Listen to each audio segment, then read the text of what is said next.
Here. Aptis, Here. Baines, Here.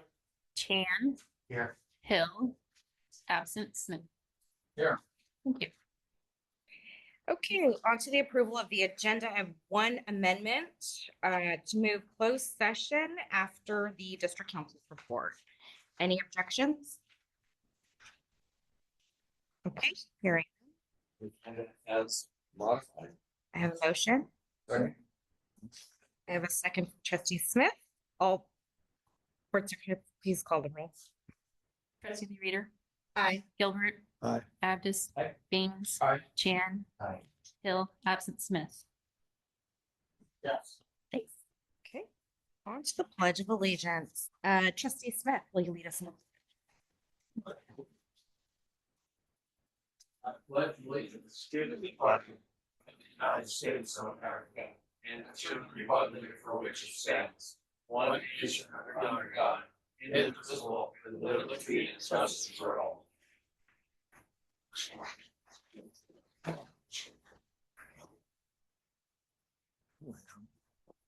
Okay, any conflict of interest?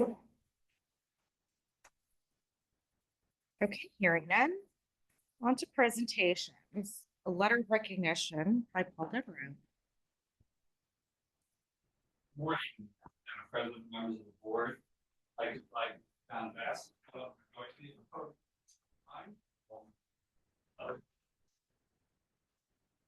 there we go. Good morning. First of all, thank you to the board for giving this opportunity to recognize and thank John for his contributions over the years to not only Sacramento community, making us safer, but particularly Natomas and the Natomas Basin. John has done a lot of work that has made this a safer place for people to live and work. John joined SAFCA in 1993. It's a time when we were trying to find our way through Congress with a project and couldn't figure out how to get things done. Just SAFCA, I think, rightly decided that they needed to get out and do the construction themselves to get things rolling. So we started with the North Area Local Project. Those of you might remember some of that. John was hired to be the construction manager for that. And because of that project, we got the levees certified, albeit it was only for a short period of time.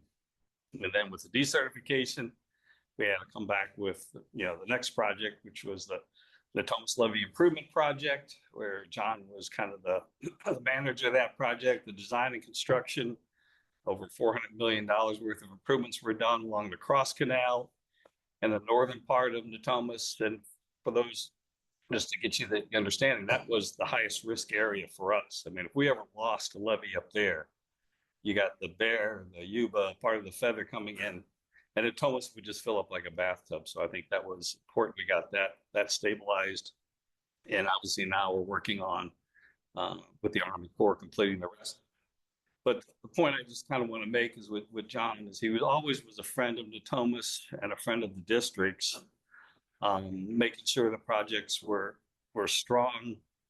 I mean, there were voices within SAFCA arguing for smaller footprints, less this, less that, save money, do this, do that. And John stood firm to say, no, this is the project we need to build. Because of that, we have the levees we're getting now, which I think will stand the test of time and also can be adaptive if something changes in the future. Regulations change, climate change.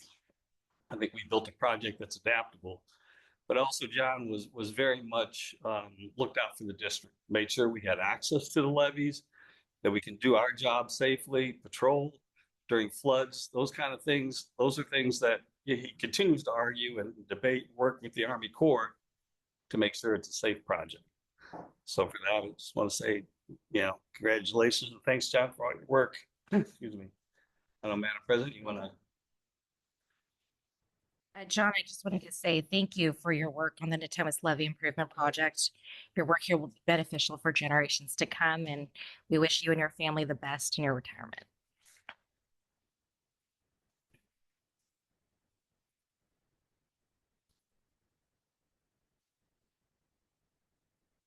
Go back on the side. Excellent. Yeah. Yeah.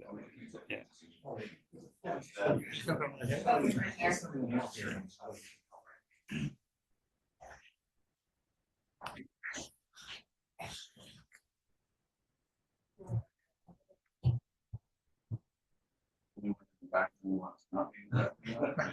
One now. Ready? Thank you.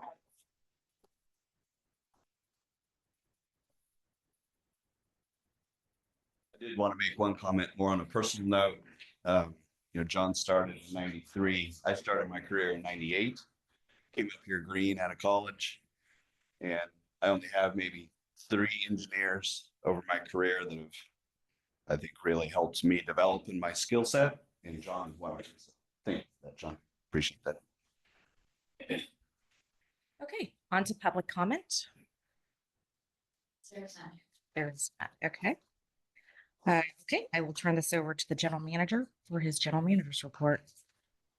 All right, good morning. Submitted my general manager's report a little late this time. I was on vacation, so I apologize for that. I've made note not to schedule vacations right before a board meeting again. My family will adjust. Just wanted to highlight a few items. First off, from a staffing perspective, last month also noted that Oscar had resigned. Since then, Taylor also has resigned. He's pursuing a career with a contractor, utilizing his degree in construction management. Gabe and I and Tony interviewed 3 candidates on Tuesday. And we extended an offer to Mike Rhodes to come back. He's tentative start date in May. And then we have a few other candidates that came in looking to make another interview next week. On the reorganization front that I noted, out of a recommendation that came from the personnel committee and developed kind of a reorganization to address their recommendation and concerns. So I noted that those changes will be incorporated into the budget that'll come next month. If there's any questions on that. I have a question on that. So I guess maybe I misread that. I saw the general manager develop post-staffing change. Did you report? So when we hired you, my impression was we were going to get a report back and say we got a chance to do a top to bottom review. Was that presented to the personnel committee, or how did this come about? We've only been here 6 weeks. What's the What? So the recommendation came that I needed kind of a number 2 that came out of the committee. Certainly, I haven't had time to evaluate staff. It's only been about 6 weeks at the time of that committee.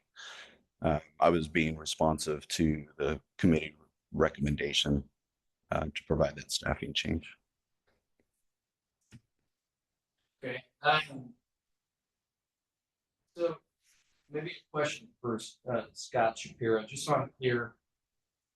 I always understood that the general manager works for the board and everybody else works for the GM. Is that a fluid sort of structure, or how is that set? It's true that the general manager works for the board and everyone else works for the GM. The GM hires and fires, but the board does have a role in policy in terms of the structure of the organization and in terms of the budget. And so the area that you're talking about of restructuring is a little bit of a hybrid. But the board ultimately sets the decision as to how the money should be spent and what it wants the shape of the agency to look like. And then the GM does the hiring and firing within it. So in terms of the opportunity for the rest of the board to chime in, I saw it's on the budget, and because I'm on finance, I'm the only subcommittee that doesn't get briefed on the budget. So my next opportunity to comment on this would be on the budget hearing. So I just want to be clear. Is that where we're going to discuss this policy change? in the context of the budget or? Yeah, I would think that you would see it in two different places at the board level. The first being the budget, the second being the CalPERS classification ranges, because we're talking about creating an additional classification. Obviously, all board members can come to any committee meeting. Great to let us know in advance so we make sure it's agendized properly. And the discretion of the board, it could go to the finance committee too. That's an issue for the board to decide how it's discussed. But I would think that the two places you would see it would be both in the budget as well as in the CalPERS classifications. I don't know where that goes. Do you know, Scott, what committee the CalPERS classifications goes? Would that be finance committee? I think the classification will initially be in personnel, Okay, but we do have a finance committee meeting scheduled prior to presenting the draft budget in May. So there's an April finance committee that I wanted to. Maybe a question for the personnel committee. What was the thinking in terms of receiving the rest of the board feedback? I certainly have some opinions about that, this concept. Actually, all I see is what we have in the staff report. One understands, like, well, now I'm a little confused because I thought it was the GM's recommendation, but it sounds like it's personnel recommendation. So maybe help me understand a little bit here. Sure, I'd be happy to. So the Personnel Committee looked and reviewed at the workload that's coming up in the next couple decades. And we've also looked at what was done and what wasn't done on the CIP, which was literally 1/3 of a sheet of paper. So it's important to find someone who can work on the CIP, focus on developer agreement, those just long pending responses that haven't been given in over 9 months, and also to longevity training as well. So this person would be mentored because right now we have a succession planning hole. Go ahead.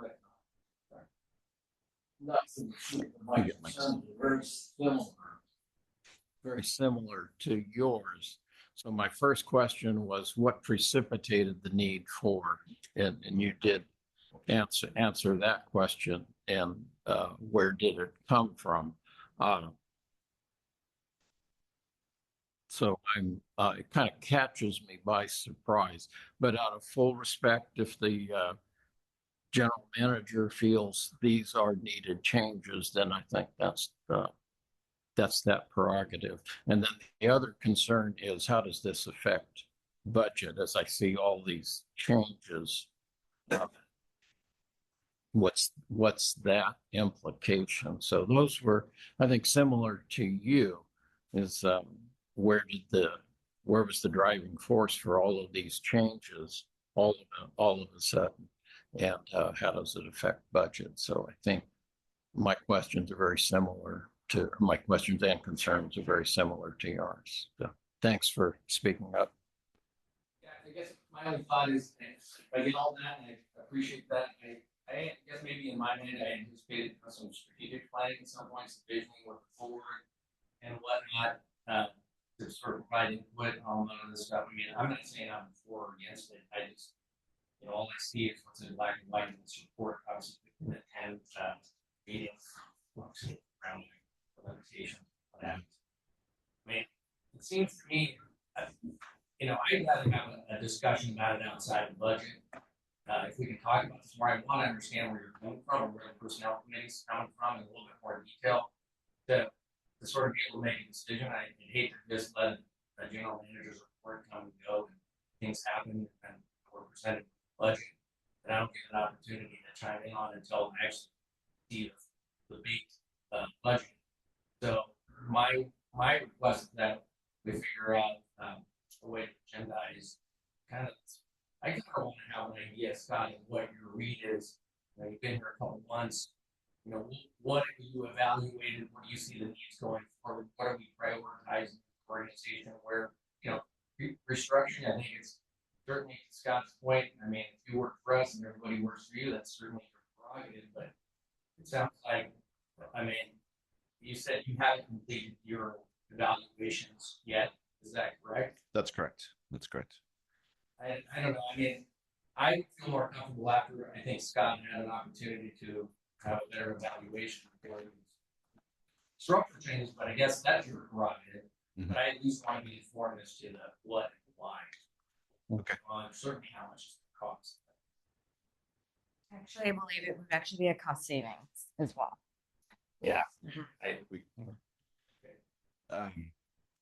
So I think what I'll do is I'll schedule a board workshop uh, for kind of a strategic planning type workshop in May.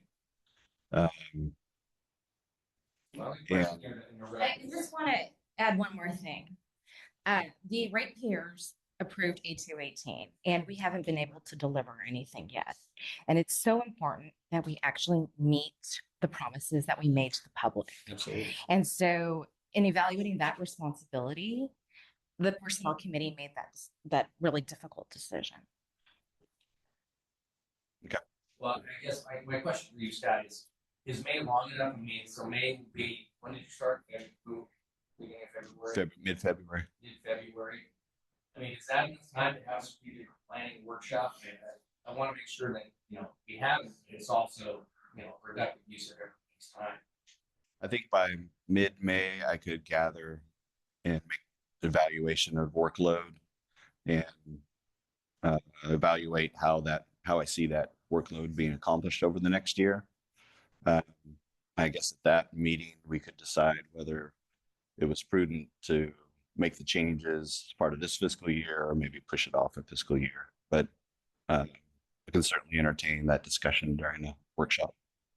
Okay. I certainly agree with Leanna. Right? Because obviously, 218 have promises and commitments to our retailers. Obviously, we want to do that in the explosion, in response to right forward. I just need to understand. Sure.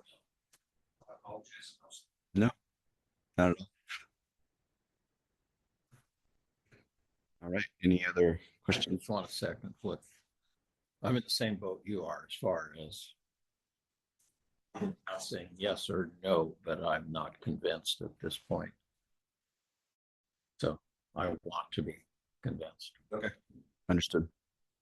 I'll take that into consideration. So, We already have plans. What's the date on I think it's yeah.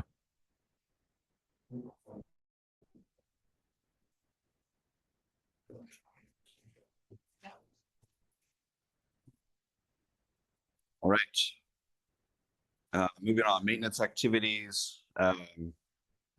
Gabe will cover in more detail, but crews are working through mowing on the perimeter levees, really turning to interior canals. Been spraying up in Zone J, which is north of CP, east of 99, or excuse me, west of 99. So we started aquatic spraying. We had 2 trash pickups last month. Pretty significant one at North Bend, between North Bend and Club Center. How many here? But it was 17,000 pounds. 17,000 pounds.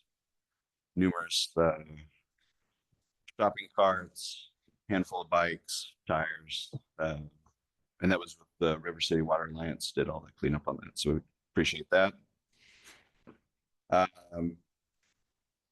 Just general capital improvements, 1B work, plant 1B work is going to kick off in May, and I have an item to discuss under 6.2 about relocating the office associated with that.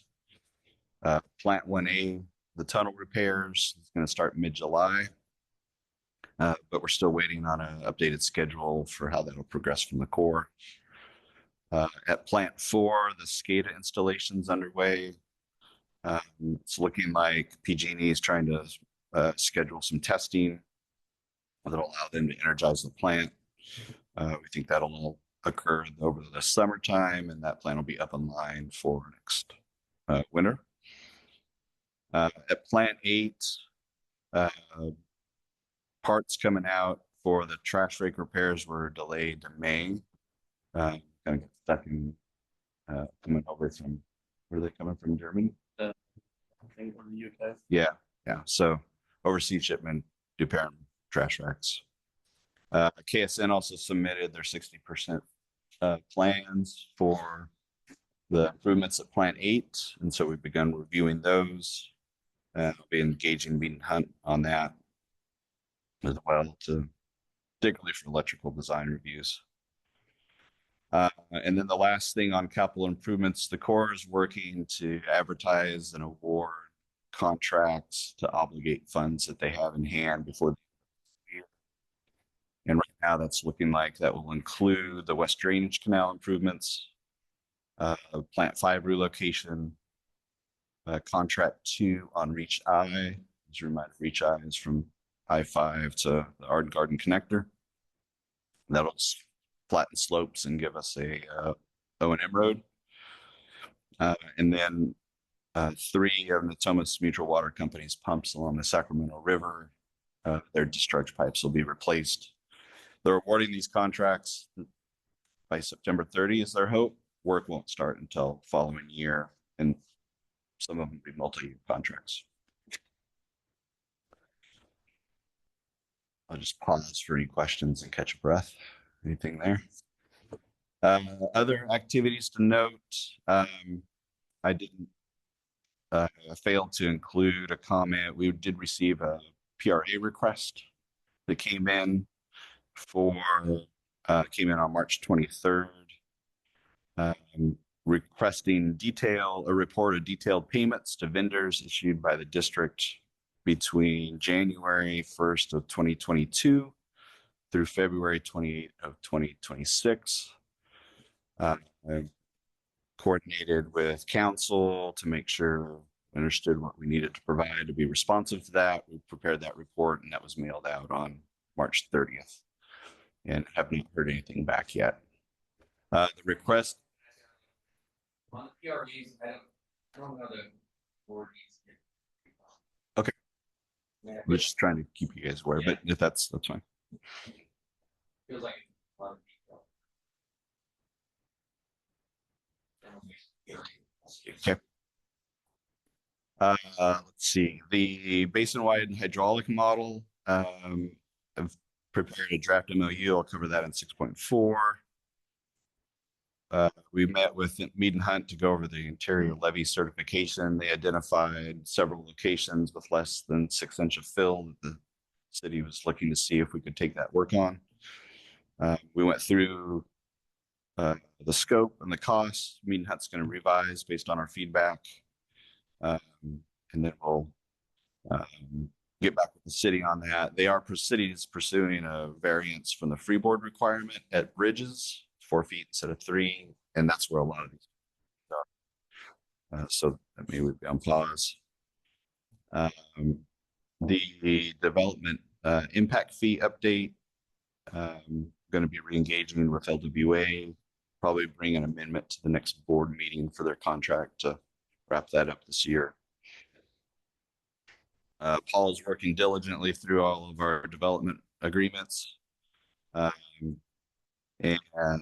there's been new project, the Watt EV projects come in. It's a solar project there, solar and recharging station right there at 5. And then Grand Park Trails re-engaged on new drainage concepts that look promising compared to what we saw before. Those are I guess not my detailed highlights, maybe a little too detailed. I'll work on paring that down in the future. I was actually going to say, I really appreciate your reports. They're to the point. It's not filler. And it sticks to what is and what isn't happening. Thank you for that. Yep. Okay.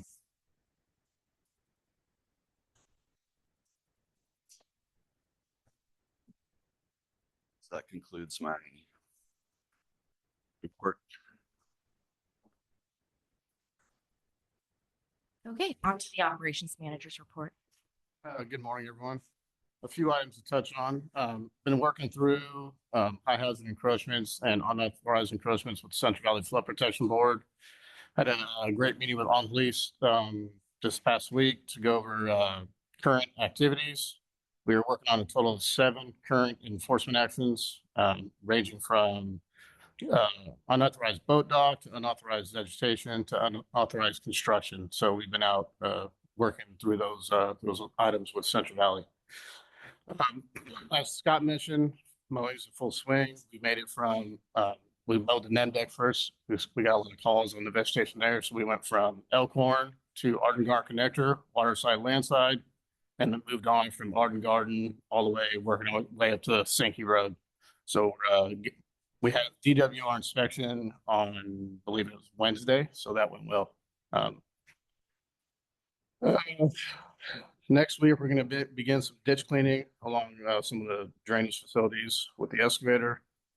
We did work in conjunction with the Natomas Mutual Water Company to repair an apron near their county line gate project. So that was a good thing to see with both agencies working together on that.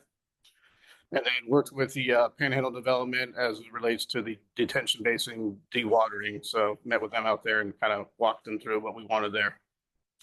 Other than that, that's the update I have. Any questions?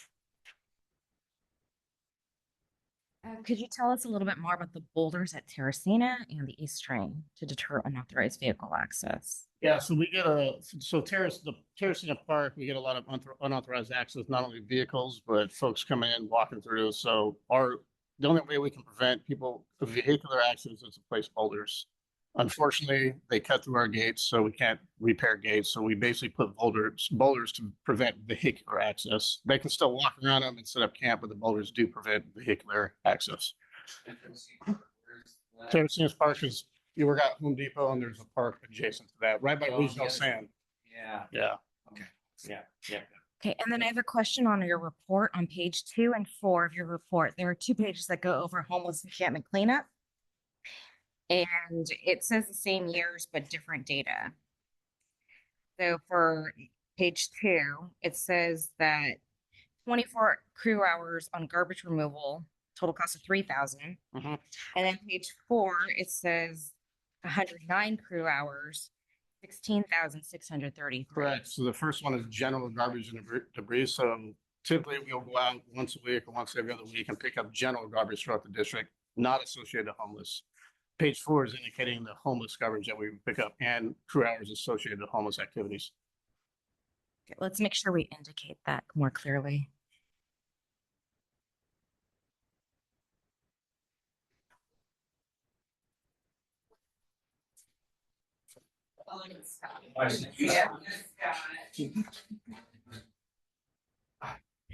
Okay, dancer, you're up.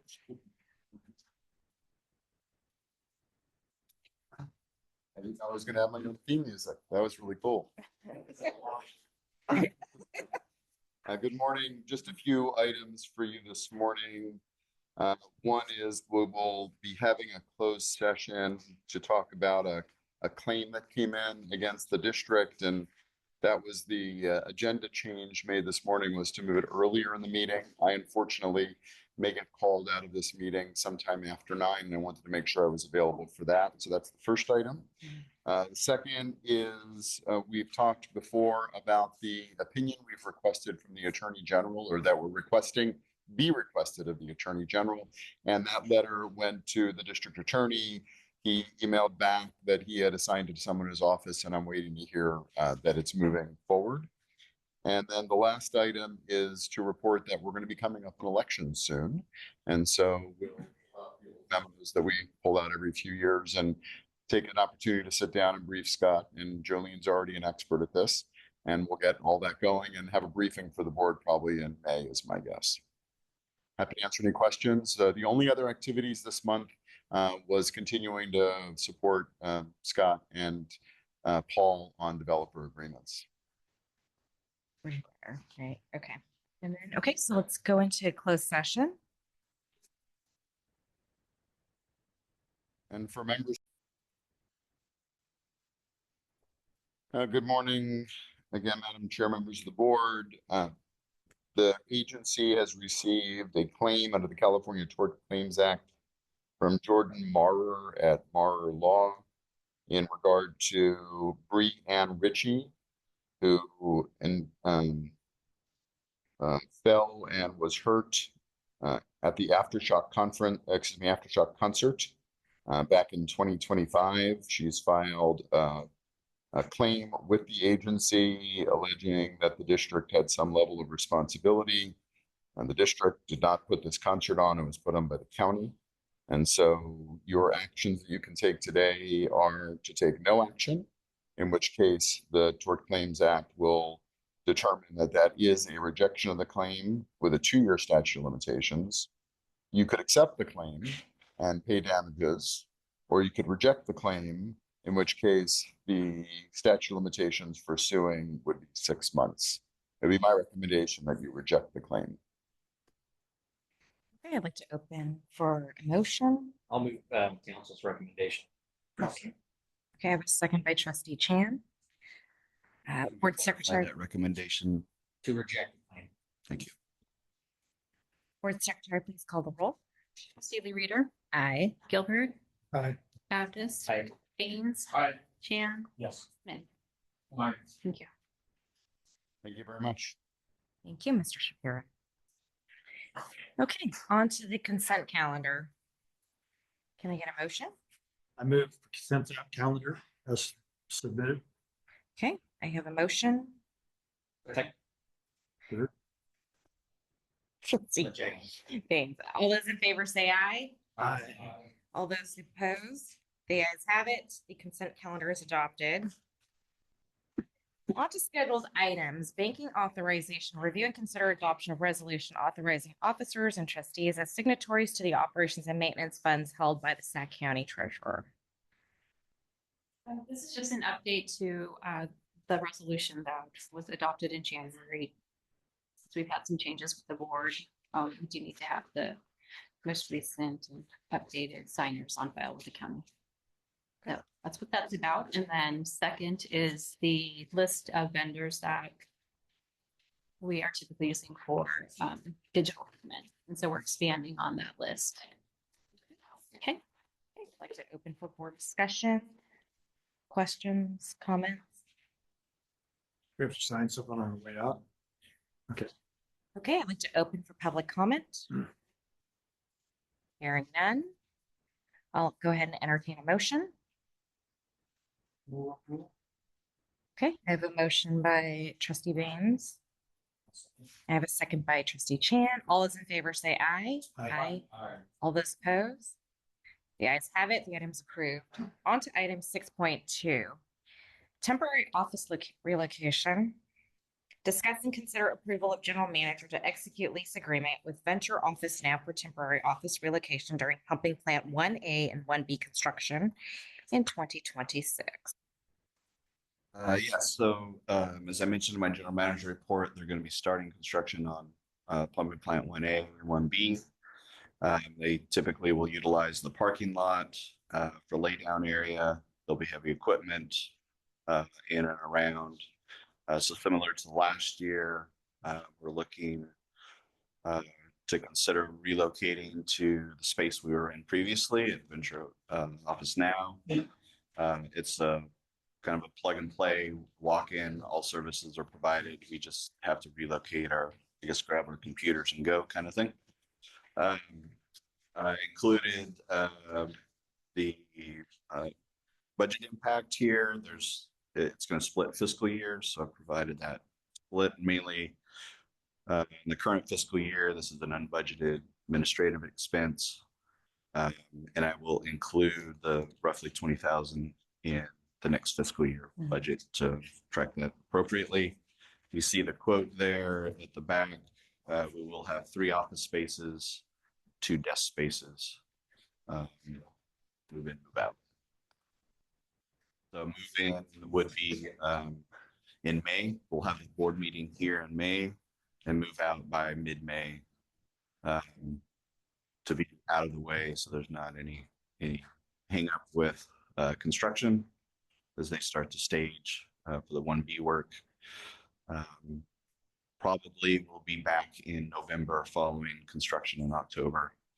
There's likely a little trail over, so I just assumed that we would be there for budgeting purposes through November, but we may move back early and we would end the lease at that time. It's a month lease. Any questions? Yeah, so the cost for this, because it's related to the court project, I mean, are we getting compensated for this or is this, or are we bearing this cost? In prior years, I do not believe we sought a reimbursement for the costs. We did I think we have. I can certainly Good idea. talk with Safeco about. Well, it seems like it would be like a covered expense for being displaced because of the project. I mean, if we did it before, I was not aware of that. Okay. I assumed we were because this is not our choice to move, right? Mhm. We don't have a choice. Correct. Yeah. So, Pursue that. I'll pursue reimbursement of that. yeah. I mean, listen, it's $20,000, but I mean, we're not a huge agency. Actually, it's 30. If you Oh, 30. calculate, Yeah, you're right. You're yeah, right. it's Right. 30. Whoa. Look at that. Real money. So maybe we go back, if we did not get reimbursed for the previous displacement, then maybe that's something that needs to be discussed. Why not? I think maybe the opportunity is to request reimbursement for last year and the forthcoming year. Yeah. And have that same conversation. Yeah. Anyone else? Okay, I'd like to open for public comment.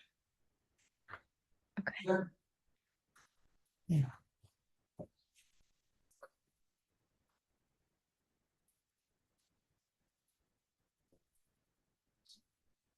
There you go. Doug Beamer, I live in Thomas. Does this mean the entire office is moving, including your meetings? Or is this just some staff? No, everything's moving over. Everything's moving over there, okay? And it's gonna be clear to the public that if they want to attend this meeting, they go there. That's correct. Okay, very good. Thank you. Okay, I'll go ahead and entertain a motion.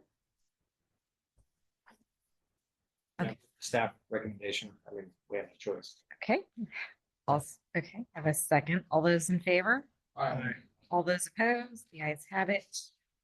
Items approved. On to item 6.3, development agreements. Review and consider adoption of resolution authorizing general manager to execute development agreements on behalf of the Board of Trustees.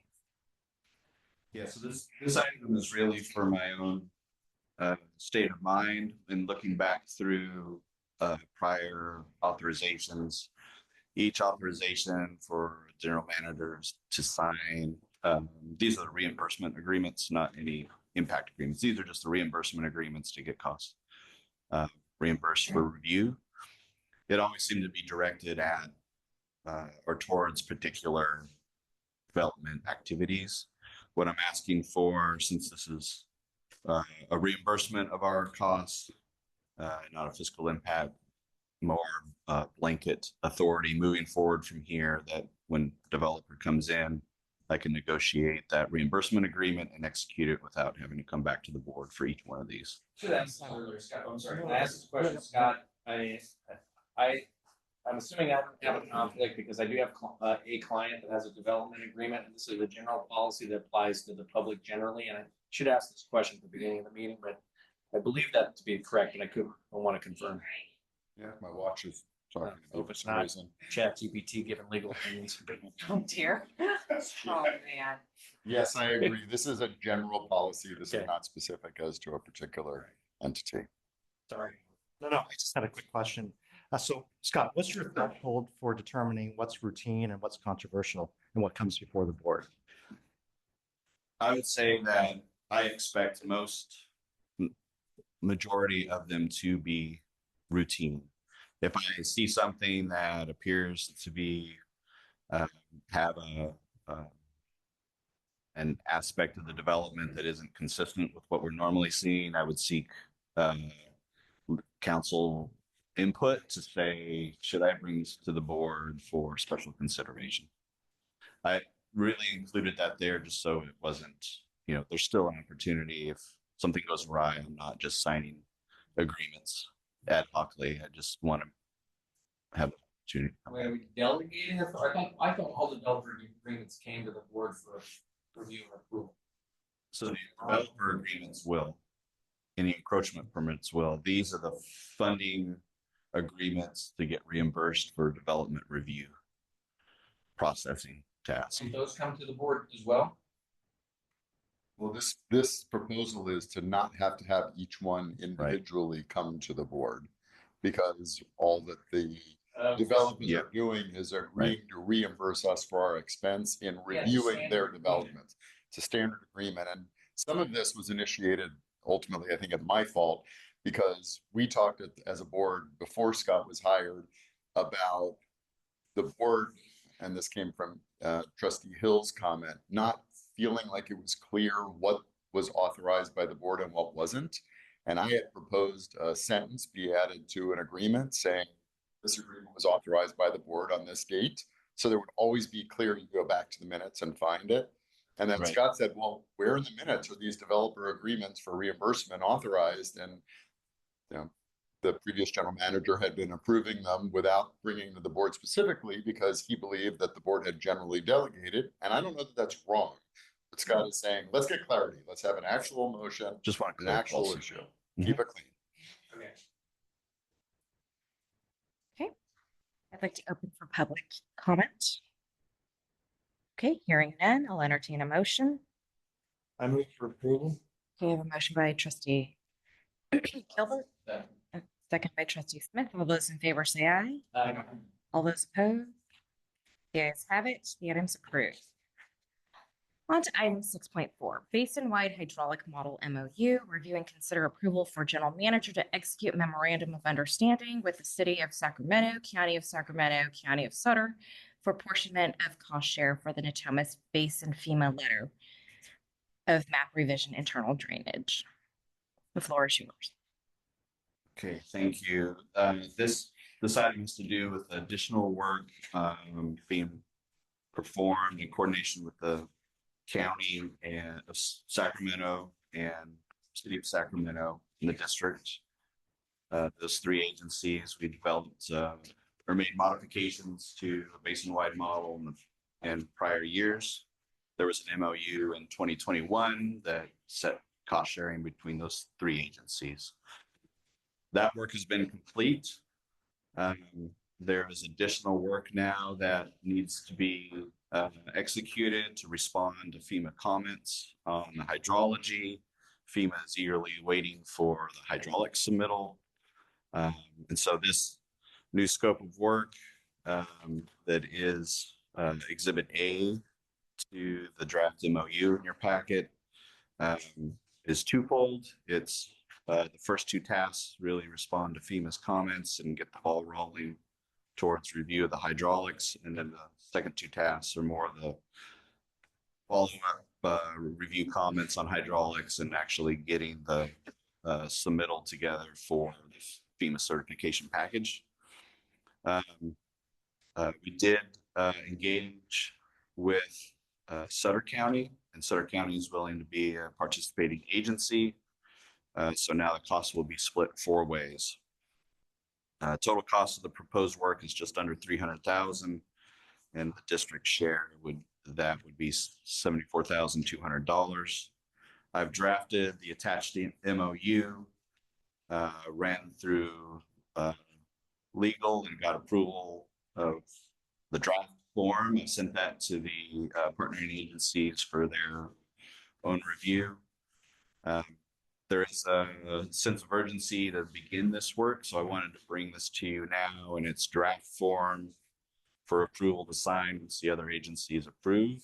If there's changes that are substantial based on legal counsel, I'll bring it back for a second look at it and review and approve. Question on the first round, the first MOU that we had. So Sutter County was not a signatory to that. They were not. They're benefiting from the work that was done from that. There's been discussion about reimbursing their fair share. I mean, they are, and just back up a second, I think, I don't know who watches this. Some people might be watching this. Can you talk about very briefly what the benefits of the update to the hydraulic model are? Sure. So the hydraulic model, the purpose of updating the model is to get a model that depicts the interior drainage floodplain for FEMA certification. That's the ultimate goal. in that model, the district benefits from the development of that model that we can use to evaluate development moving forward. There were improvements that were going to be needed to that model anyway. So now we have a tool that we can use that's tracked to the FEMA floodplain. But the primary benefit to the land use agencies, Sutter County, Sacramento County, City, is that this model establishes what the interior flood drainage floodplains are or are not for the levies, ultimate levy certification process. And we do have we have a model that we had previously. It was just an outdated model, right? Correct. Yeah. Correct. And this incorporates not just changes from drainage, movement, and conveyance, but also would include the FEMA certification compliance, their standards as well. Yeah, I would like to see, I'm okay with approving substantially the form proposed here, but I would request that there be a discussion with Sutter County about reimbursing for them. I mean, they're directly benefiting, what are they getting for this contribution, for this supplemental work? They're getting the benefit of that previous work. So, I mean, it seems only fair. Conversation. But General Manager Brown, I just want to highlight, thank you and former General Manager Paul Devereaux for considering Sutter County, because that was not contemplated before. So thank you for that. A couple of questions. Number one, who maintains the model? And it's the 70,000 part of this year's budget. Who retains the model? The district will retain the model, I believe. Look to Paul to confirm, but I believe that's correct. We retain the model, and we'll be able to utilize that. The model is just used to create the technical package that goes to FEMA for approval. Do we have a consultant that, like, if there's changes to the model? Sure. So the model, so the model is being updated. It's moving from one program to current program. So it's a new HST RAS program. Don't want to nerd out with everybody here. No. But Okay, well, it gets done. Yeah. So that but more importantly is the 70,000 part of this year's budget. so of the 74,000, the first two tasks would be probably in this fiscal year. And I don't believe they are specifically budgeted, but I think there's room in the budget for them. The larger tasks, task 3 and 4, would be in next fiscal year, and I'll include those in the budget for next year. I have a question for legal counsel. Okay, so the previous MOU included 3 counties, 3 parties. And if we were to go back, now that we have 4, to ask for apportionment, can we do that? Because the other one was already signed and agreed upon. Just in technicality, how would that work? Well, as my mother would say, you can ask for anything. From a legal perspective, Sutter County isn't obligated to agree, but moral persuasion might persuade them, and the way that would likely manifest is that the new contract would have an unequal split. Perhaps, for example, they would pay 35%, and the others would pay 1/3 of 65%, or 21.6% each, right? You could shift the percentages for the new contract to make up for the expenditure in the first contract. I don't think it would make sense to go back and try to amend the past. It's more about making the future align with the vision everyone has. Sorry. Go ahead. I think Tom asked this question. Did you ask who owns the model? We do. We control the model. Yeah. Okay. We'll own the model. Right. Well, in the end, when it's done, we will have the model. Like we will have it in-house, or the Civil Solutions have it, and when we are the owner of it, it's housed over there. So when we need to access it, like, do we pay an ongoing? I see what you're saying. So ownership is ours. Where it is housed and who houses it, because it is a larger model. I believe Civil Solutions will house it, but it will be accessible by district, any of our consultants can use it, they would just grab it. I can tie that down a little firmer for you. I'd be curious maybe about, I'd be curious about that. Yeah. Speaking of nerding out. I was just gonna add from a legal perspective, it's typical that when a public agency contracts for a model, it owns it. Also, going back to the Sutter discussion, the model is subject to a Public Records Act request. So technically, any government agency doesn't have to pay a penny and can just request it and get it. So it really requires collaboration to convince the public agencies to want to be part of this effort. Well, and I guess when I meant own it, I meant when, because models get tweaked, right? And so but who's the gatekeeper for that? So that was really my question. Yeah. All right. Okay, I'd like to open for public comment. Hearing none, I'll entertain a motion. I'll move, but with the motion, I want to be substantially in the form presented, but allowing the latitude to decrease the district's proportionate share based on what you said, Scott, relative to if there are further discussions, if the mechanism for Sutter's part, if they agree to participate and the negotiations play out, in the context of this MOU, that you have the authorization to adjust and sign an MOU that adjusts those percentages that allow Sutter County to catch up. So how we need to word that? Does that make sense? Yes. Would you like to take a stab at amending the motion? Perhaps you would move staff recommendation with the request that staff work with Sutter County to increase its cost share percentage in light of it not paying for the last year. That's very direct. What he said. I'll move that. Okay, I have a motion. I have a second. All those in favor say aye. Aye. All those opposed? The ayes have it. Items approved. I have a quick question for Scott. Scott, we had an ad hoc meeting about the resolution. You, Scott. Yes. We're really close to each other. I know, I was trying to avoid it. Okay, I'm sorry. When we had that ad hoc committee meeting on March 20th, does anything come out of that? And did you communicate the council? So we're on the 6-5, right? The minutes 6-5. Well, I was just surprised. Yeah. I don't have a 6-5 either.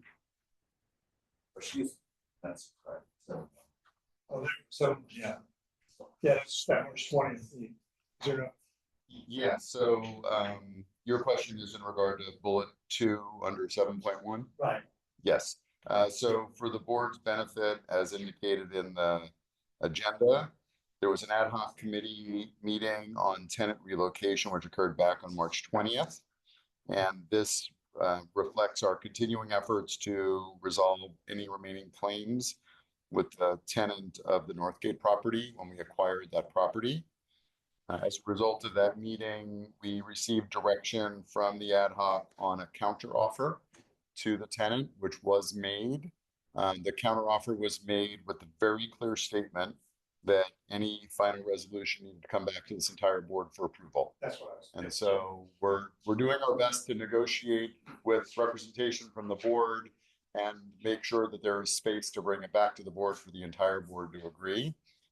And we have not heard back in regard to that counteroffer at this time. Thank you. Yeah. Okay, we are adjourned.